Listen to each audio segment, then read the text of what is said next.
Si Representative Carlos Zarate mula sa party list ng Bayan Muna. Congressman Zarate, you're now recognized. Meron ka pong 3 minuto.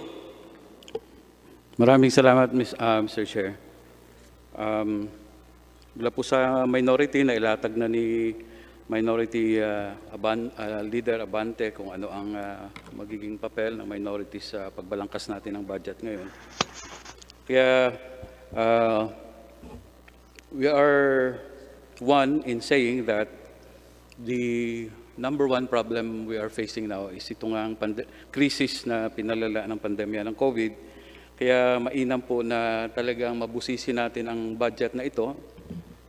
Pinakamalaking budget sa kasaysayan so far, 4.5 trillion, kung saan ba talaga ito patutungo. Una ko pong sigurong puntahan yung usapin ng paggugol ng pondo. Ang website po ng DBM is replete with the concept of transparency and similar phrases like fiscal openness, promoting transparency, citizens' engagement, right to participate in governance. At kanina binanggit na even the Department of Finance, sinasabi nila na we have to spend what is necessary but not wasteful. No? Now, Mr. Chair, the DBM is responsible in the formulation and implementation of the national budget and preparation for the expenditure program of the government. Am I correct, Secretary Abisado? That's the main function of the DBM in the preparation of the budget, Mr. Chair. Mr. Chair, DBM? Yes, Mr. Chair, Honorable Zarate, in consultation with all the members of the cabinet insofar as their respective budget proposals are concerned, yes. Yes, Your Honor. Thank you, Mr. Secretary, Mr. Chair. Now, Mr. Chair, Mr. Secretary, in the government's response to the COVID-19 pandemic, we learned, based on the report submitted by the executive to Congress, that a huge bulk of the fund came from the 2019 savings. We came to know only that there are savings in 2019 when the government was obliged to report the sources of funding for the COVID-19 responses. So my question, Mr. Chair, Mr. Secretary, why did the DBM omit the information on the overall savings in the budget books beginning 2016 up to 2019?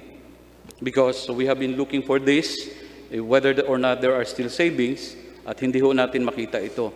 But based on the reports submitted by the executive as required by the Bayanihan Act 1, the executive, Mr. Chair, said that a bulk of the funds expended came from the 2019 savings. So may we get a Secretary Abisado, ang katanungan po ni Congressman Zarate ay mag-uugat pa simula ng 2016 hanggang nito pong 2019. Maaari pong bang bigyan tayo ng kasagutan, Secretary Abisado? Maraming salamat, Mr. Chair. Honorable Zarate.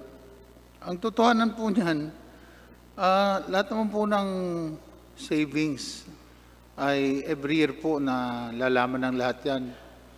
Dahil po nakapaloob yan sa sources of funds for every annual budget na inihahanda at isinusumiti sa Kongreso.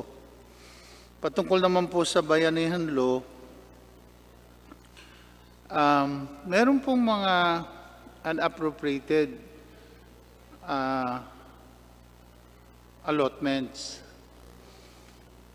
na galing sa 2019 na dahil nga sa Bayanihan 1 ay isa sa mga naging sources of funds to implement Bayanihan 1. Aside from the exercise of power by the President pursuant to the congressional authority na mag-realign at mag-discontinue at mag-reprogram ng mga projects na nakapaloob na sa fiscal year 2020 national budget. So ito po ay lantaran na ipinakita naman sa publiko kung magkano ba talaga lahat yun. At on a weekly basis, we are informing Congress kung gaano na ang na-set aside sa mga projects na hindi pa na itutuloy at kung saan po ito napunta. At tulad ng sinabi ko kanina, dahil may request ang kagalang-galang na minority leader, bagamat ito ay nakapost din po sa website ng DBM, ay isasumite po namin ang kabuuan at yung pinaka-latest na status of funds insofar as the COVID-19 expenditures are concerned. Congressman Zarate. Thank you, Mr. Secretary, Mr. Chair. With due respect to the Secretary, totoo po, nare-report yung overall savings, no? Pero kung babalikan po natin yung mga national expenditure programs, yung mga budget books, hanggang ang report po ng overall savings ay hanggang 2016 na lang. After 2016, kung pupuntahan po ninyo ang NEP ng 2017, NEP ng 2018 or National Expenditure Program ng 2018, wala na ho yung item on overall savings. Kaya hindi na ho natin makita kung magkano ba talaga yung savings na nakuha ng gobyerno sa kanyang operations, no? Dahil every year meron naman talagang savings ang gobyerno. Kaya yun po ang tinatanong natin, no? Kung bakit nawala na sa pagre-report ng DBM ang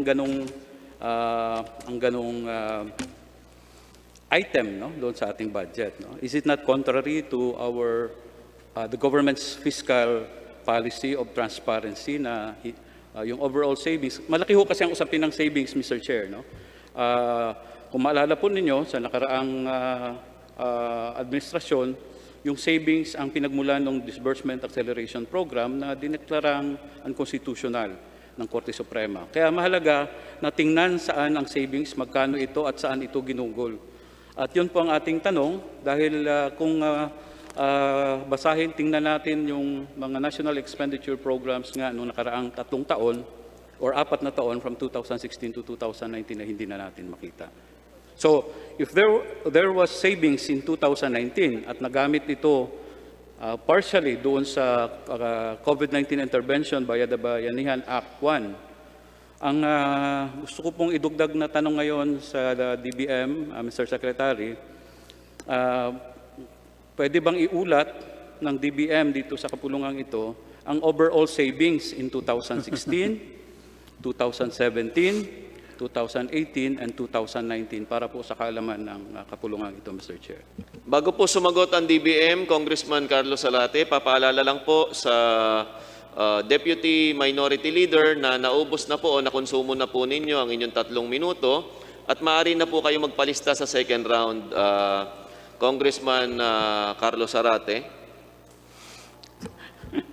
Mr. Chair, I think Mr. Chair. bigyan naman ng konsiderasyon, no, ang minority in asking our... Definitely, sigurado pong bibigyan natin ng konsiderasyon ng ating Deputy Minority Leader at bibigyan pa natin ng chance ang magkaroon pa ng isang katanungan na lagpas sa kanyang 3 minuto. Yes, Secretary Abisado. Maraming salamat, Mr. Chair. Alam niyo po, wala po tayong savings from operations. Yung mga unutilized appropriations po or unobligated allotments automatically expire once the GAA lapses. Kaya po wala pong savings. Yung ginamit po natin are unappropriated appropriations or unobligated allotments. Hindi po savings yun. Kaya nga po gusto lang natin iklaro yan. Kaya nga po wala kang makikitang magkanong savings dahil nasa batas po yan eh. Nagre-revert po yan eh pagka hindi nagasto. Yan po ang aking kasagutan. Congressman Zarate. I'll go back to that item on second round, but my next question, Mr. Chair, still related to savings. No?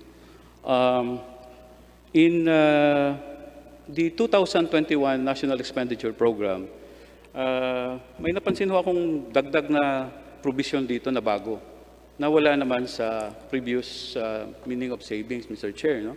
And I'll go directly to that provision na bago, Section 67, meaning of savings. No? The usual definition of savings was there.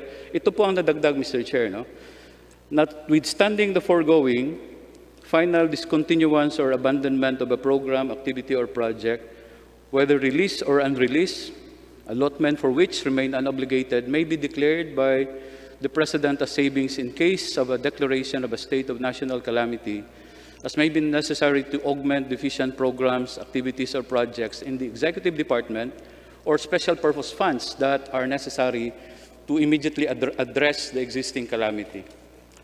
Is this correct, Mr. Chair, Mr. Secretary, that this is a new proviso or provision inserted in the meaning of savings under Section 67?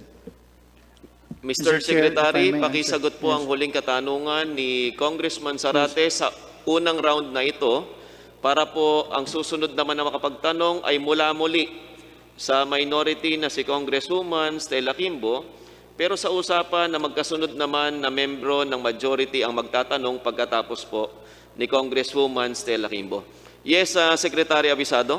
Thank you, Mr. Chair. To answer the question, ito pong provision na ito ay similar lang po ito sa bayanihan law as requested by the Executive Department in the event na magkaroon ng national emergency.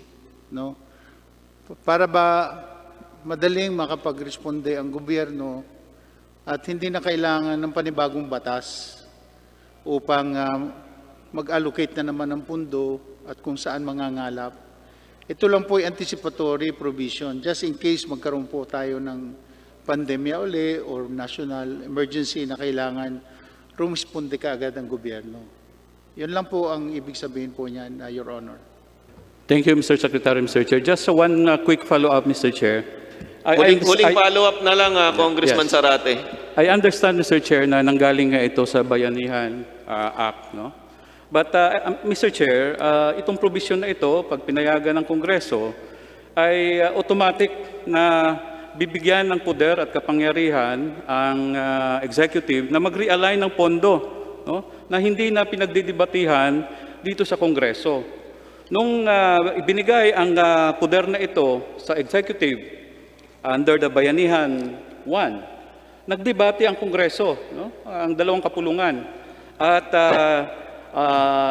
in-specify ng Kongreso kung magkano ang pondo na pwedeng i-realign, saan ito kukunin. No?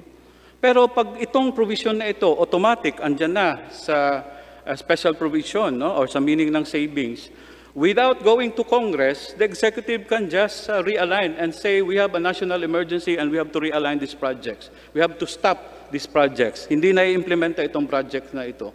So lumalabas, Mr. Chair, this is parang a blank check that we are awarding, giving to Congress, to the executive, without the purpose, without the benefit of debate. No? I understand the purpose of this, no?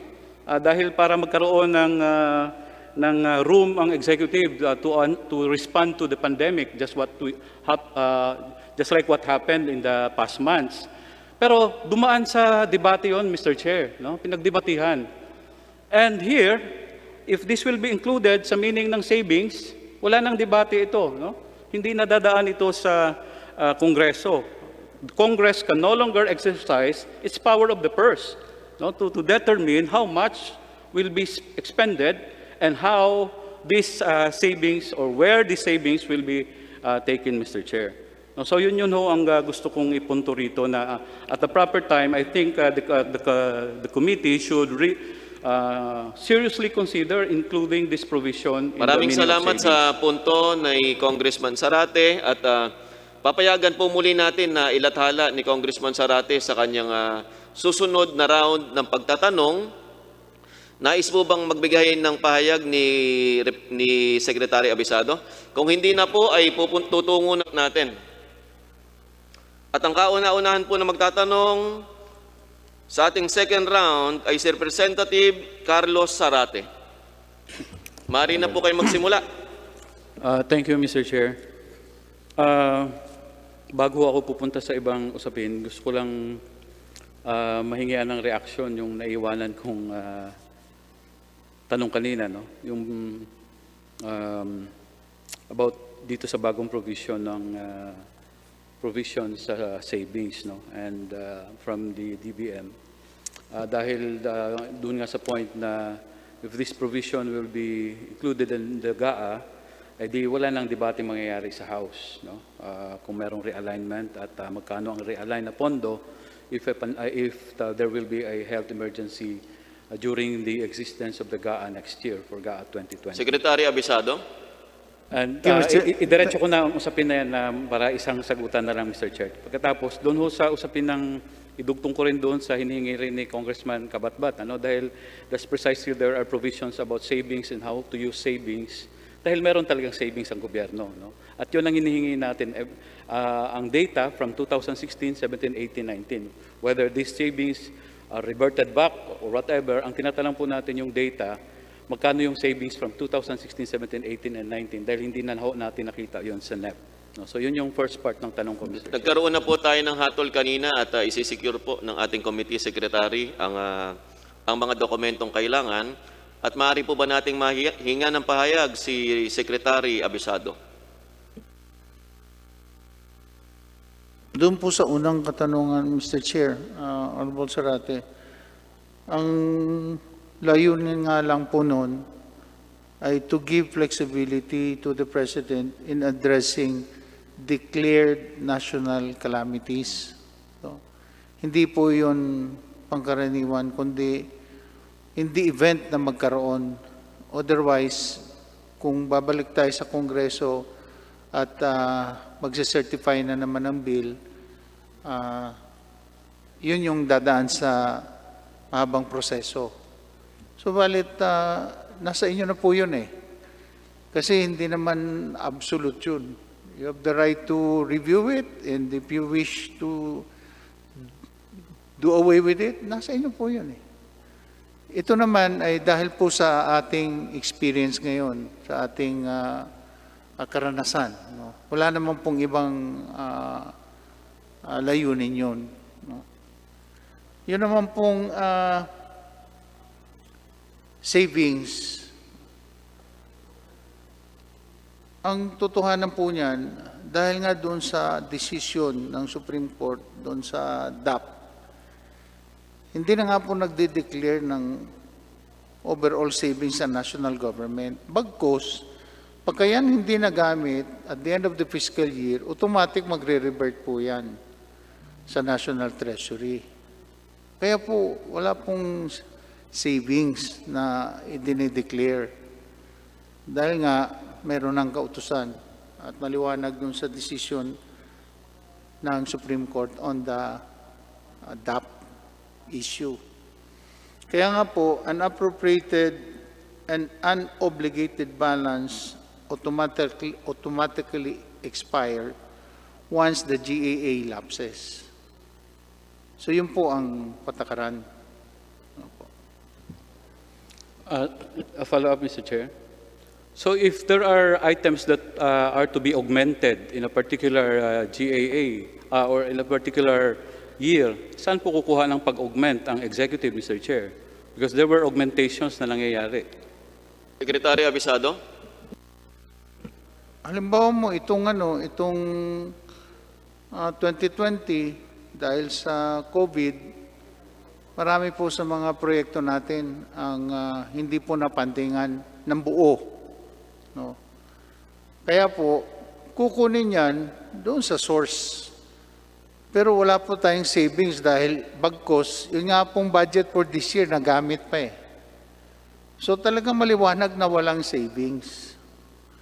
At therefore, ang gagawin nga natin on top of what has been released this year, ang yung balanse, i-augment natin doon sa 2021 para makumpleto yung mga projects natin for this year. At kung ano pa po yung pwedeng pandingan, base doon sa budget na itinalaga o ibinigay sa bawat ahensya. Yun po ang talagang nangyayari dyan o mangyayari dyan po. Representative Zarate? Well, at any rate, Mr. Chair, no, dahil kasi kung ganun yun, there is no need for a provision on savings in our GIA kasi wala palang savings. But the truth is, kaya meron tayong provision on savings dahil halimbawa, in January, hindi nakapag-hire ng mga teachers, automatic savings yun. At yun ang pondo na hinahanap natin dahil may pondo na para mag-hire kayo ng teachers. Pero hindi nakapag-hire sa January, February na nag-hire, yung pondo for that January ay considered savings yun.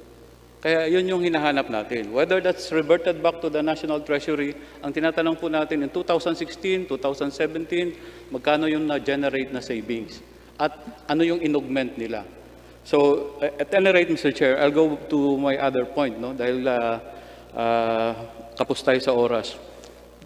In relation to that, yung sa actual expenditure natin compared to GAA, no? Ganun din ho ang nakita natin. Halimbawa, in 2016, the General Appropriations Act allocated 3.001 trillion, no? Pero ang actual expenditure niya, Mr. Chair, is nasa 2.6 trillion lang, no? Or a difference of 318 billion. Fast forward, 2019, nag-appropriate tayo ng 3.7 trillion. Ang kanyang actual expenditure lang ay nasa 3.6 trillion. So ibig sabihin, Mr. Chair, every year, lumalaki yung ating appropriations, pero hindi ito nauubos. No? Dahil ang actual expenditure as reflected in the budget books ay mayroong naiiwan, no? Na hindi lang millions but billions ang naiiwan. So my question, Mr. Chair, what is the reason for this? No? Is this because the absorptive capacity of the Department of Agencies is problematic? And if we have problems with their spending capacity, why do we keep on increasing our level of national budget? No? What is the reason for the yearly increase in the national budget? That this increase, in fact, forced us to borrow more. No? Nangungutang tayo, but if we review the actual allocated by the GAA, appropriated by the GAA, and the actual expenditure, hindi nauubos yung inaalaw ng Kongreso, Mr. Chair. May we get a reaction, Mr. Chair? Representative Gaite, paalala lang po na lumagpas ka na po ng Representative isang oras Zarate, sa iyong, Mr. Chair. Zarate, lumagpas ka po ng 1 minuto sa iyong nakatakdang oras at papayagan po nating sumagot ang DBM, ngunit pagkatapos po nito ay kikilalanin na po natin si Representative Helen Tan. DBM? Thank you, Mr. Chair. Congressman Zarate, yung pong sa tanong na yun, no, itong 2020 GA lamang, as a clear example, as of August 31 this year, 95.7% na po of the 4.1 trillion National Expenditure Program or GAA have already been released to the various agencies and departments. This only leaves about 176.303 billion that will be used to fund the requirements of the government for the remaining 4 months of this year. For 2019, 100% of the 3.668 National Expenditure Program o GAA were released to all the departments. Kaya po, kung meron mang hindi nagamit na pera in accordance with the GAA, talagang magre-revert po yan sa National Treasury. At hindi po namin saklaw kung magkano talaga yung hawak ng mga departments because they're the ones implementing their budget. No? Kami, we require them to submit the SAOB, the Statement of Appropriation, Allotments, Obligation, and Balances. Subalit, yan hindi naman sabihin mo na 100% natatanggap ka agad dahil matagal na proseso But precisely, we're saying na halos po yan, kaya nga po merong kaakibat na provision dyan sa GAA na pagka hindi mo nagamit ang pera, magre-revert talaga yan. Yan po ang assurance na gamitin nyo talaga yan because yan, kinasa ng gobyerno para punduhan yung mga proyekto. Kung hindi nyo ginamit yan, hindi nyo rin mapapasa inyo yan dahil mo babalik sa kaban ng bayan yan. Just a quick clarification lang, Mr. Sige Chair. po. Gusto mo po ba ng third round, Representative Ito na, Zarate? Quick lang dito sa Sige po. nabanggit. Nabanggit kasi ni Secretary Abisado na as of June 2020, 92.3% na lang 3.78 trillion na budget natin for the year. No? 92.3% ang na-release. So ang quick clarification ko lang, Mr. Chair, Mr. Secretary. So the government projects, no, as nakalagay doon sa GAA 2020, continued despite the lockdown. Kasi as of June, na-release na natin 92.3%. So buong pondo, you mentioned 3.78 trillion ang na-release natin for all the projects as of June 2020. Is that correct, Mr. Chair, Mr. Secretary? Secretary Abisado? Kasama po lahat yan, pati bayanihan, programs and projects. Sama-sama po yan lahat. Kasi Maraming nga salamat, nag-realign tayo. Representative